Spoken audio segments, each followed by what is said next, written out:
एक दूर देश से एक नौजवान राजकुमार मानव शहर में आया। वो भोला और दयालु था और उसकी आंखों में एक अजीब सी चमक थी। लोग उसे नासमझ कहते थे, पर उसका दिल सोने का था।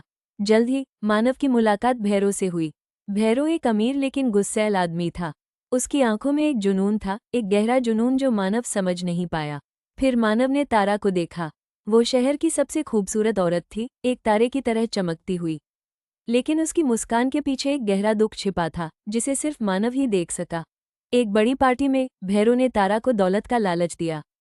उसने नोटों का एक बड़ा ढेर आग में फेंक दिया और कहा, तारा, अगर तुम ये पैसा निकाल लोगी तो ये तुम्हारा है। सब लोग हैरान रह गए।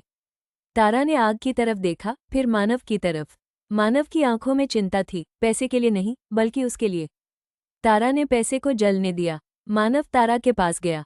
उसने कहा, तुम्हारी आत्मा पैसों से ज्यादा कीमती है। उसकी सादगी और अच्छाई ने तारा के दिल को छू लिया। उसे पहली बार लगा कि कोई उसे सच में समझता है। भैरो गुस्से से जल रहा था। वह तारा को अपनी मिल्कियत समझता था।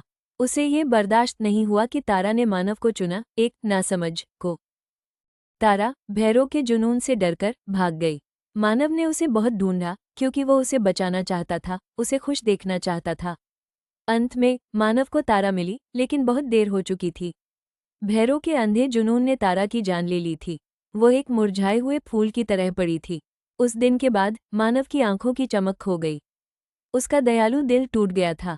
शहर ने एक खूबसूरत तारा खो दिया था और एक नेक इंसान की आत्मा हमेशा के लिए घायल हो गई थी।